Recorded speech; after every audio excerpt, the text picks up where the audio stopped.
और इसी बीच एक बड़ी खबर मिल रही है। धारा 498A को लेकर सुप्रीम कोर्ट ने टिप्पणी की है। सुप्रीम कोर्ट ने धारा 498A के दुरुपयोग को चिन्हित किया। सुप्रीम कोर्ट ने वैवाहिक कानूनों के दुरुपयोग पर दी है चेतावनी। धारा 498A का दुरुपयोग किया जा रहा है। सुप्रीम कोर्ट की तरफ से कहा गया, पत्नी की अनुचित मांगें पूरी करने के लिए इसका इस्तेमाल होता है।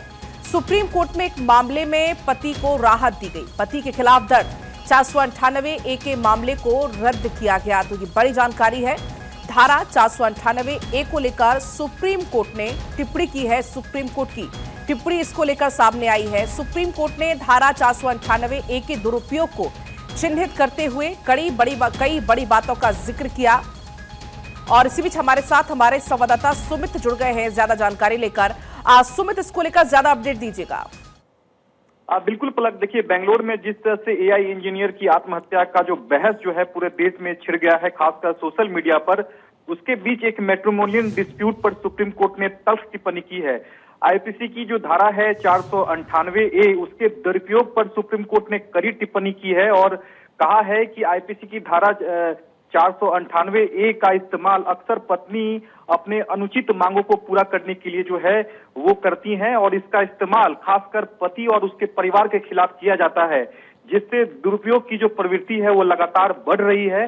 सुप्रीम कोर्ट ने धारा 498A के दुरुपयोग को चिन्हित करते हुए वैवाहिक कानूनों के दुरुपयोग पर कड़ी चेतावनी कही है और कहा है कि ऐसे मामले में जब एफआईआर दर्ज होती है तो पुलिस को पहले जांच करनी चाहिए, उसके बाद ही कार्रवाई करने की जरूरत है। ये सुप्रीम कोर्ट ने चेतावनी देते हुए कहा है। और सबसे दिलचस्प बात है कि एक पति ने 498A की धारा यानी कि जो एफआईआर थी उसको रद्द करने को लेकर सुप्रीम कोर्ट का दरवाजा खटखटाया था और सुप्रीम कोर्ट ने मैट्रिमोनियल डिस्प्यूट में एक पति को राहत देती है उसके खिलाफ जो 498A की जो एफआईआर दर्ज थी उसे सुप्रीम कोर्ट ने रद्द कर दिया है। यानी कि पति को राहत सुप्रीम कोर्ट ने दी है और कहा है कि जो मामला दर्ज हुआ था पति पर, वह एक तरह से पत्नी की ओर से जो है अपनी मांगों को पूरा करने के लिए ही दर्ज किया था। और सुप्रीम कोर्ट ने इस धारा के दुरुपयोग पर कड़ी आलोचना भी की है और एक तरह से चेतावनी दी है और उन तमाम खासकर राज्य सरकारों के लिए भी एक तरह से सुप्रीम कोर्ट ने नसीहत दी है कि अगर ऐसा मामला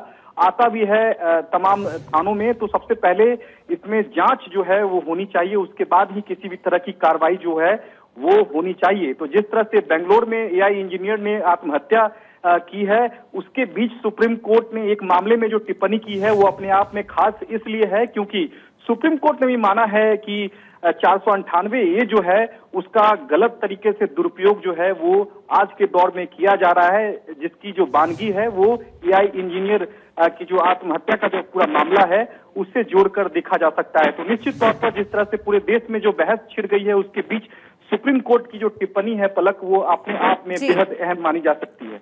बिल्कुल, बहुत शुक्रिया सुमित आपका पूरी जानकारी देने के लिए।